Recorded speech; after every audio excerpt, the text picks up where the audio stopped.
thank you for tuning in again to our Smack channel. We really hope you enjoyed this video. If so, please leave some love or share your thoughts below in the comment section. Thank you so much, and now let's get started. Enjoy the show. My name is Josiah Mackenzie. I'm the host and producer of Hospitality Daily, and this is my Smack episode.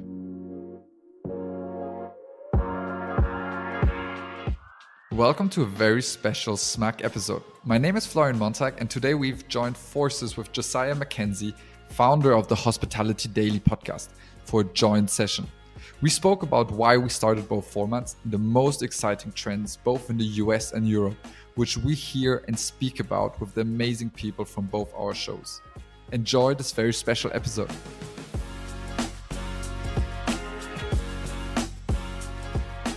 This is going to be a little bit different of an episode, a little different video, because we're going to talk a little bit about what we're seeing in hospitality broadly. Both of us are speaking to hospitality providers around the world, but with Florian based in Europe, I'm based in the US. We wanted to talk a little bit around some things specifically in these two areas that are interesting, exciting in the world of hospitality. But before we do that, we're going to give you a little bit of context on both Smack Hospitality Media and Hospitality Daily. If you haven't listened to their shows, Smack has an amazing podcast and whole media brand helping people in hospitality tell their story. So Florian, welcome to the show. And maybe to kick us off, tell us a little bit about what you were seeing in hospitality that led you to co-found Smack.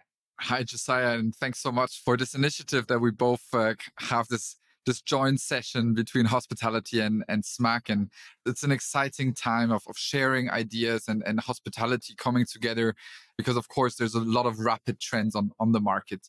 And this is also a bit the story behind Smack.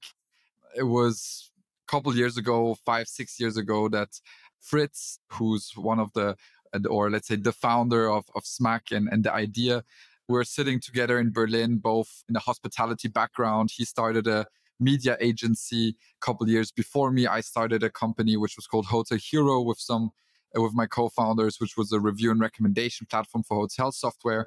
And we're just chatting about like, what are we good at? And there was definitely, we have a lot of experience of speaking to incredible people in the market. And we wanted to share these incredible conversations, which we had to a broader media, to a broader audience, especially young professionals coming into the hospitality industry. And that's where we kicked off with saying, let's just do a couple episodes and see how it takes off. And now we're in season 5 and had incredible guests there. We expanded our hosts. We're 4 hosts since a couple of years. So it's a lot of fun to talk to incredible people and also a lot of like-minded people who want to bring the industry forward. It's a lot of fun to listen to the shows and watch the videos. I'm curious in the way that you're doing a lot of things differently than, let's say, traditional industry media. I was curious from a media perspective, you take a very different approach. And what went into you producing these shows as you do that really stands out and feels different? Yeah, so the incredible thing with Smack is that we have real people behind it who are much more kind of media driven than, for example, Fritz and myself. From day one, there was a real concept behind it where it's saying we need to be different. We need to stand for something. We don't just want to be the next news outlet. We were young and dynamic. We're still young and dynamic, I hope. And we're like, okay, podcast at that time, there was not so many hospitality podcasts. Nowadays, it's difficult to name all of them. But we were just like, okay, what would we want to listen to? And we're like really thinking about if we are the audience, and just a couple of years back when we're still studying, what would we have loved to listen to? And that's not always the same PR lingo, which clearly says, okay, I'm this big brand and I'm super successful and, let's all do this. But it's more like hear the real stories and of people and how they made it to success or why they are passionate about certain topics, and just really trying to give a bit of light behind the scenes. Because often, especially nowadays, it has changed a bit more, but in hospitality, you often have this lot like hierarchies, and it's difficult to relate to the very experienced or very successful players. And that's why we wanted to really break down that gap in a sense and just make it a bit more accessible.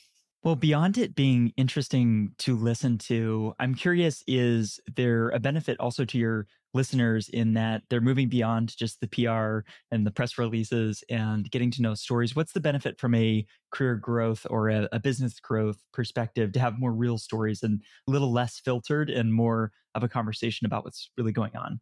I think on the first side, it's more relatable, and you suddenly feel that this could be me. If, a lot of things could happen, of course, a lot of good things or the right things need to happen. But yeah, I think it is definitely also, it's not only, let's say, the people with a certain path can actually make it, because especially in hospitality, everybody has a different story, and it's, you have from so much different cultures, from different backgrounds, so many success stories.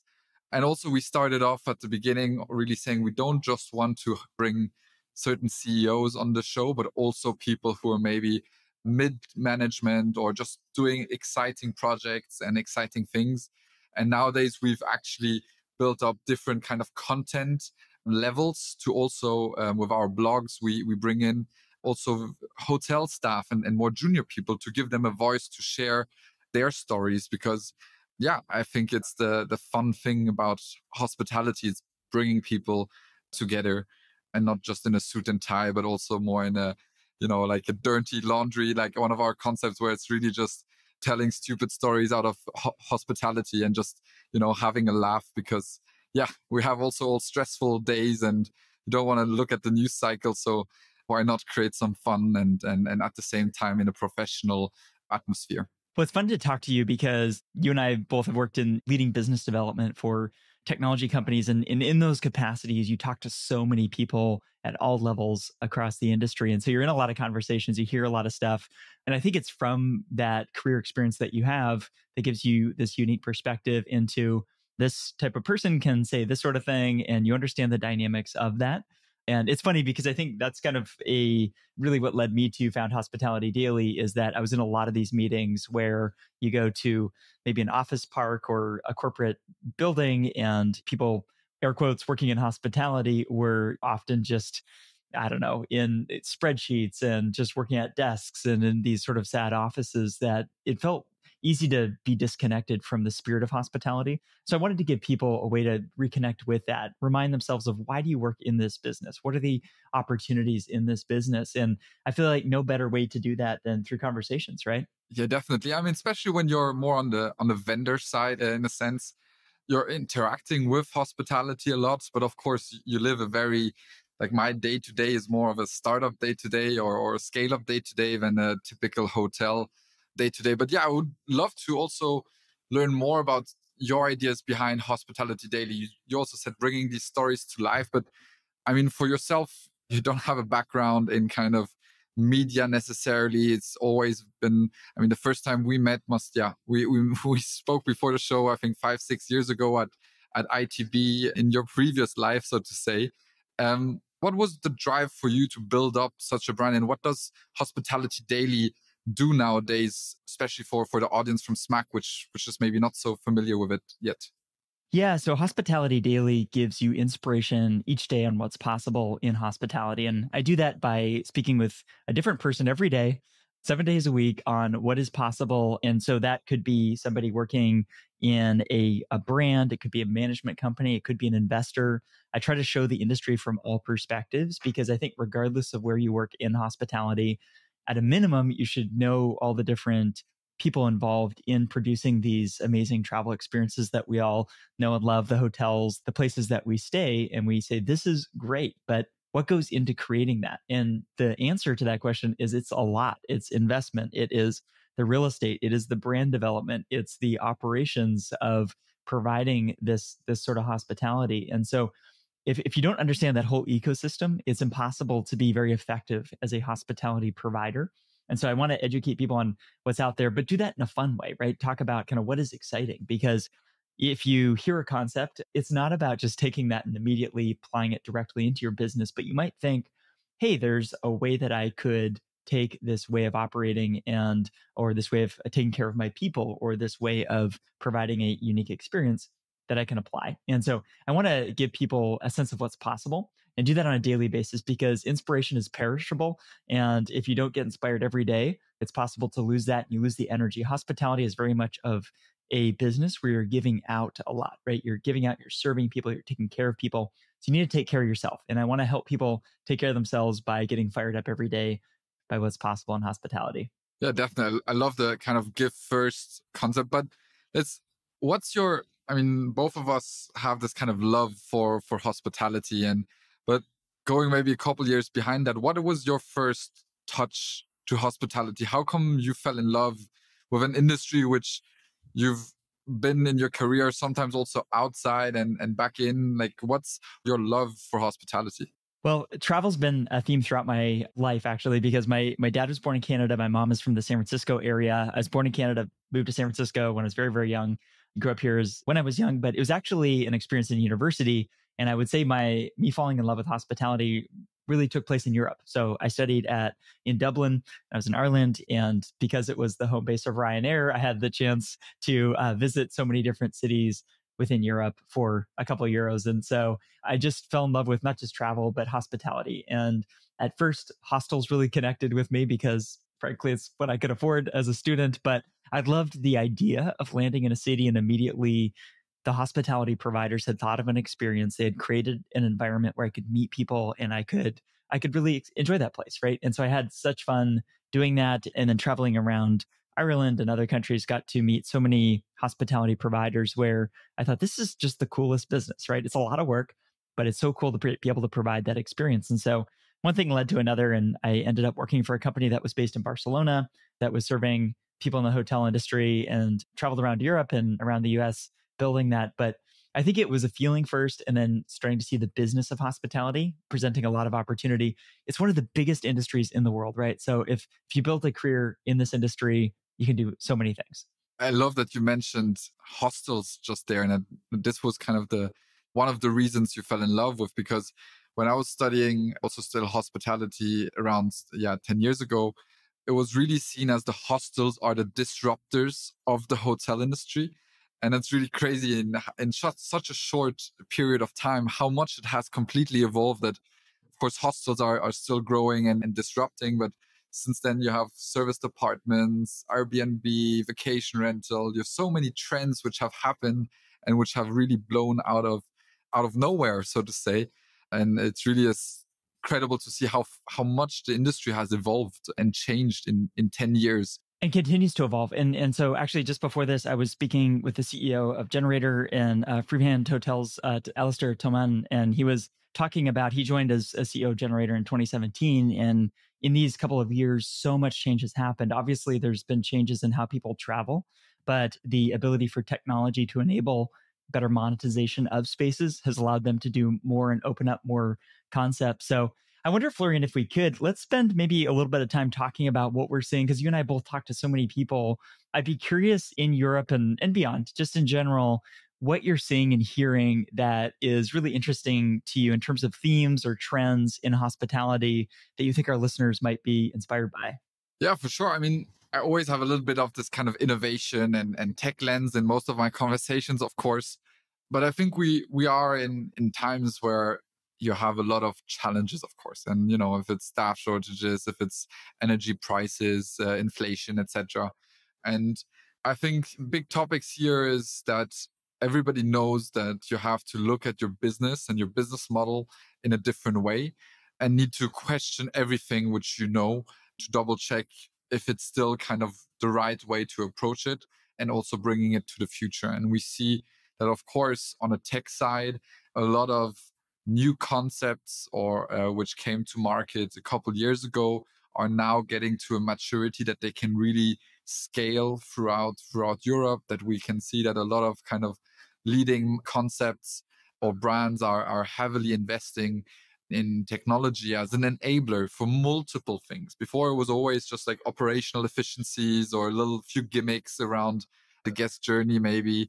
Of course, you had the revenue topics, but now it's really holistic, that most hospitality concepts are looking at technology and are also looking at how to set up or how the organization has to change to adapt to these trends. What I'm curious about is I'm thinking back years ago, but when Citizen M hotels first entered the scene, and it was very revolutionary at the time. It still is. I love the brand, love the people there. But to this notion of technology enabling new concepts is fascinating because technology is always communicated in the context of being this will make you more efficient. But if you can actually do something new, a new concept, a new guest experience with technology, it becomes really fascinating. Are there concepts or brands you've seen recently that come to mind in terms of using tech to provide a very different type of experience? Yeah, I mean, quite a few. It's actually fun that, I mean, Citizen M has always been kind of inspirational. We're also very proud, but that's more of the other company, my day job, let's say, that we actually brought live our third Citizen M property, and which we're currently rolling out at the global scale.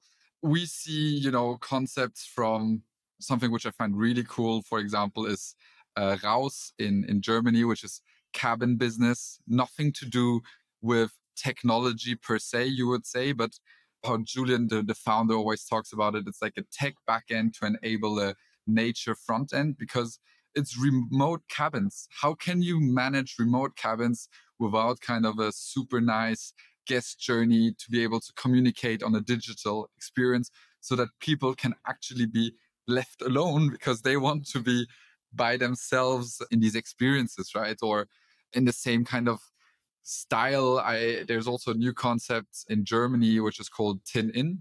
It's from containers from the sea, and they're able to build containers in 8 weeks with old containers and build kind of 20-room hotels into locations which normally don't have any hotels at any certain kind of standard, I would say, outside of the tier A, B, C, D cities, but really somewhere, let's say, like 30 minutes outside of it.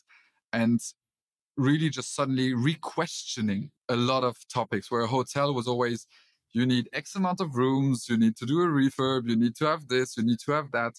And technology enabling suddenly to just say, okay, the status quo doesn't necessarily exist anymore. Now the sky is the limit, and you can bring it into that sense or into the other sense. And I think that is what fascinates me about the market at the moment, is that you meet in a day-to-day people who have ideas, and it's not you, the technology vendor or the technology which is the innovation, but you're just kind of the enabler for their ideas, because suddenly they can just do whatever they want and can solve certain issues. As we know, it's very hard to bring new hotels to city centers. And do you really need an additional hotel in a tier A downtown city? But we all talk about, in a lot of cities, you can't afford hotels anymore because nobody can operate them anymore. So these are kind of the exciting views and discussions I see at the moment.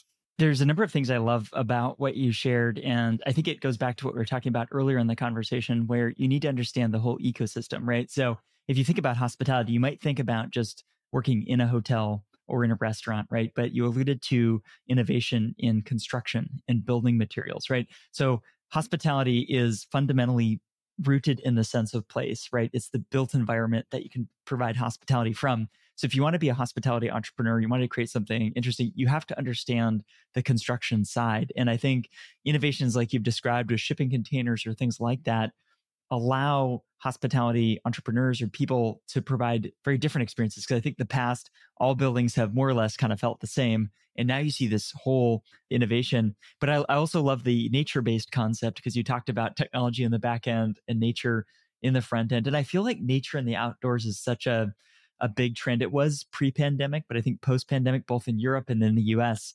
And I'm seeing and hearing a lot more of that. People that maybe have been talking about this for a while, but now there's consumer demand for it.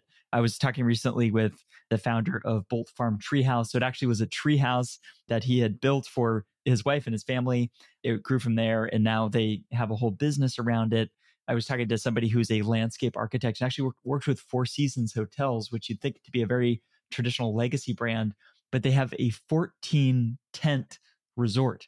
Just tents, 14 of them, very small, very different from what you would think about a Four Seasons resort. So I think both on the independent side, all the way up to the luxury traditional brands, you're seeing innovation on how can we use creative building, as you said, to provide these very different experiences. And I think we're just getting started there. There's so much opportunity. I think 100% what you're saying, and I see it on multiple levels, right? The pandemic has just proven us, okay, you can't always just travel the same way.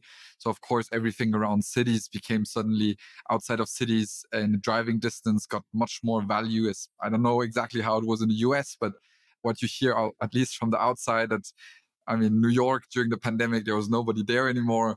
San Francisco is definitely also one of these topics. Everybody has moved away, and suddenly people were looking at alternative ways of traveling. And you hear here, like the newest trend was renting camper vans to go to the coast of Albania, for example. And suddenly, out of nowhere, this was kind of one of the peak destinations to go to. And these are just new trends evolving, and you see it also from a hospitality investor side, that suddenly they're looking at short-term rental, professionalizing certain industries where before it was really just kind of private people having a little business maybe, and now there's a lot of money being spent into it. How do you see that in the US, kind of alternative accommodation, short-term rental? Is that booming, or how's it evolving? It does seem to be. And I think both on the independent side and even all the way up to these large brands or institutional investors are now bringing more outdoors focused concepts to life. And you see it on all ends of the chain scale in terms of luxury, in terms of services offered. But I think an interesting piece for me there is you kind of think about investment or development. I think something else that I've seen that is standing out to me is it seems that there's more and more of an awareness of how do we get more people involved in the investment side. And it's not saying that everybody should be investing their money in hospitality, but there's more drive for awareness of how does the money work in hospitality? Because for so long, that has only been controlled by a couple of people or a couple of large organizations. There's people like Tracy Prigmore in the US that runs this program called She Has a Deal, where it's promoting women owning hotels and investing in hospitality. And I think through people like her running education like that, I'm very optimistic that the next wave of hospitality has both people working in these properties, but people participating as an owner and an investor. They have a stake in the outcome of the success, which I think is good for everybody. Yeah, definitely. And different models to incentivize. And of course, the blockchain trend is now a bit passed by the AI trend. But in Paris, one really cool hotel group, which, or it's more like consultancy, and they built up a new concept, very streamlined hotels.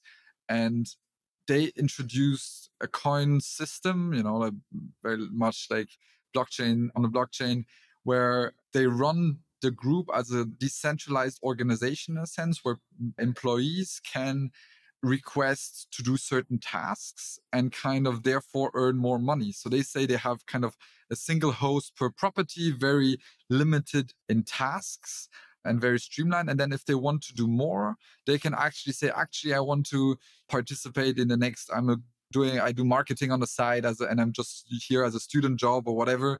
I want to earn some additional money and supporting the marketing project, or actually I'm more kind of a professional, more on the ops side or housekeeping side, and I get more engaged there.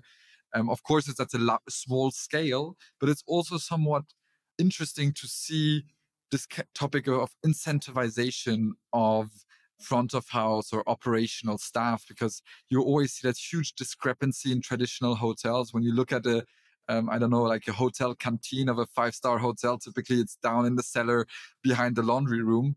And so it's really thinking about stakeholder management and incentivizing people to say, actually, I want to give more and I want to be more involved. And I think that is definitely interesting approach to make it more sexy to work in hospitality. I think it's a great example because even though blockchain and cryptocurrencies, went through a big hype cycle, I think the blockchain technology is interesting and should be distinguished from crypto, right? Because blockchain technology allows these creative use cases. And even if it's a small example, I think people who want to think about innovation should think about those small examples, and they should think, is there a way I can take a piece of that? But I love that. And I love what you alluded to earlier of technology empowering people, because I feel like that's something I'm hearing a lot more about as well. And I was talking with Luz America, who built out Booking.com's business in the US, and he's since moved on to another role. But what he was telling me is that there is more opportunity than ever before for independent hospitality, because in the past, you had to rely on the brands to give you distribution and some of these systems. But as technology becomes more sophisticated but easier to use, everything from distribution to operations allows independent providers of hospitality to operate on a global scale, which is really exciting, I think. Definitely. I mean, there's always the good and the bad, right? People are saying, hey, now we're paying X amount of money into OTAs for commissions. However, suddenly you're able to sell at a global scale. Before that, you had to have a management contract or some kind of contract with one of the big brands, right? To be able to sell at a global scale. So I think there's always good and evil. And it's always about, when we look at the direct booking topic as well, it's about where do you want to invest or not invest? Because some people also say it's not always that bad to also have a certain channel mix, right? When we go really into the hotel distribution world, which you definitely know from your past. But I think it's definitely technology has made it simple for a lot of smaller operators to come to market, to try things out. And you don't need to have the deepest pockets to have the possibility of building up something cool. And you can nowadays kind of go step by step. And of course, at some point, you need people backing you for a certain extent. But technology has given a lot of democratization of just starting to build new concepts. Well, Florian, I think one of the things that I'm seeing, and I'm curious if if you're seeing a little bit of this as well, is I'm seeing in the San Francisco Bay Area and in the US, I'm seeing people who spend a lot of their careers in technology companies actually moving to become hospitality entrepreneurs. They're bringing some of this mindset of creativity and using some of the technologies that you've described. I don't think there's necessarily a right or wrong to this. You can build a really good career in technology. You could build a really good career in hospitality. But some of the people that I'm talking to, some of these big tech companies, the biggest tech companies of the world, the Googles, the Apples, stuff like that, they're saying, hey, I wanted that connection with other people, right? And I wanted to take good practices for building companies that we learned at these big tech companies. But I want to think about, is there a way that I can bring some of that, combine it with a care for people and sort of this modern tech-powered operations? And I feel like that might be something that we see more of. Definitely. I think you have these both topics, right? Like human touch is so important, and this personal interaction, and that's all about hospitality. And then you have the technology side, which is all about kind of bringing new kind of experiences, so much more possibilities. And I totally understand why these two areas are merging, because one needs more personal and needs that connection. And the other one, you cannot do anything at scale without technology. And I find this, intersection between both for myself also as where I got stuck, let's say 7-8 years ago, and I'm driving in this space because I think this is so fascinating to see, is how can everybody interpret personalization, human touch, hospitality in a new way. I don't find 5-star luxury properties appealing, and definitely an amazing experience, but there's also a lot to innovate around that. But maybe that's the area where there's less of this change and transformation. And I see it a lot in Europe as well, where you have, especially in Germany, a lot of these hospitality concepts which were founded a couple of years ago and are really also striving throughout Europe. And some of the players which from a brand from the US definitely showed the way, like Zonder or Selena or these kind of players, from their founding story and all of that, were definitely an inspiration for a lot of European players to just say, why not? Let's try out something in that style too, or in a different style, but with that role model. I love it. And before we go, Florian, I would love if we maybe talk a little bit about kind of what we're excited by. I think for me, I resonate with a lot of the things that you shared. I think we talked a little bit about nature-based hospitality, but I think I also see the other side of that. I'm based in San Francisco. You mentioned New York, Paris. A lot of these cities, people did leave, either moved away from, or were spending a lot of time out of the city. I think one of the things I'm excited about is actually the other side of that as well. As much as I love nature-based hospitality, I'm seeing hospitality be a force for good in cities and a way to bring more life to cities. So I was in Los Angeles recently. I met with Kara Bartelt, who's the who is the general manager of the Hoxton Hotel there. She has a background in architecture. She cares a lot about cities in running that hotel. And she's sitting on the boards of community, the fashion district of Los Angeles's tourism.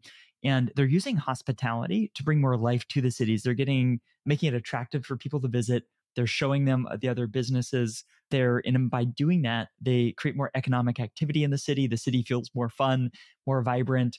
And so I think whether it's people like Kara that are doing that, or people, sometimes people are using hospitality businesses as a way to create more jobs or educational opportunities. And so hospitality, I think, is fun and exciting, but also can be a force for good, whether it's in the city or it's in the countryside.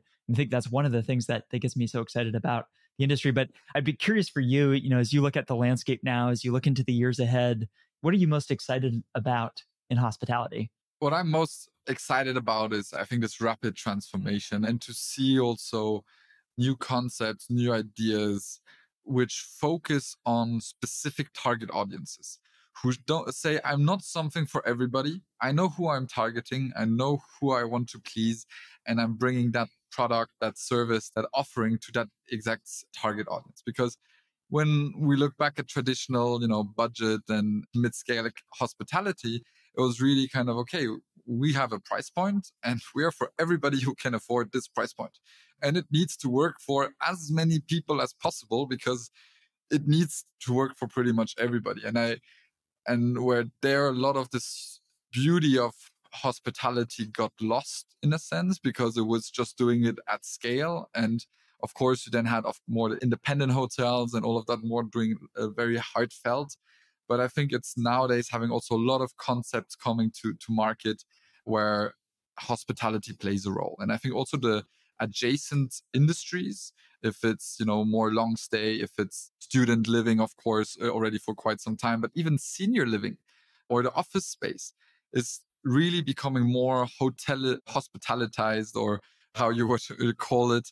And I think this is really, really great, because they are trying to take the best out of it. And I think also hotels have been way too long, what you said, just kind of silos in cities, and they could offer so much more for the surroundings. And you also have here in Berlin, for example, a concept which is called Denizen. Maybe you know David Turnbull as well, which is, like a co-working but co-space for local small offices, which are maybe like a small law firm or small doctor who don't have great kind of common areas. And so they share space in where they can go for meetings or for working a bit. There's a little cafe. And this is also suddenly like bringing hospitality to actually bring offices together and services together, and therefore just kind of rethinking that kind of space, and not just looking at a co-working space, which you would put in and say everybody external comes in, but actually saying, how do I bring hospitality to the city that my tenants who are already here actually benefit from it, and not I use the space and I get people from outside in who then again maybe dislocate the people who are already there. So I think we're in a very exciting and dynamic time, and very excited to see what will be developed in the next couple of years when we look at the pace of the last few years. It is an exciting time. It's an exciting time to build a career in hospitality. It's an exciting time to build a business in hospitality. So you owe it to yourself, if you're watching this, if you're listening to this, to stay up with what's going on, get inspired on a daily basis, get inspired on learning from others. And one of the best ways to do that is to subscribe to Smack on YouTube, on your podcast player. So take a moment, do that now. Subscribe to Smack, subscribe to Hospitality Daily, stay informed, stay inspired. Florian, this was a real pleasure to talk with you today. Thanks for taking the time. Josiah, thank you so much. Have a great day. That's it for this episode, everybody. Thank you for tuning in. Don't forget to share your thoughts on this episode and everything else that is going on at Smack with us by checking out our website at smack.media, or connect with us on LinkedIn, YouTube, or Instagram. We'll see you next time. It's me again. We hope you enjoyed the video, and there's more from where that came from. Check out our other content over here. And if you always want to stay up to date on all things Smack related, subscribe to our social media channels, which you'll find below. Thanks, and see you soon.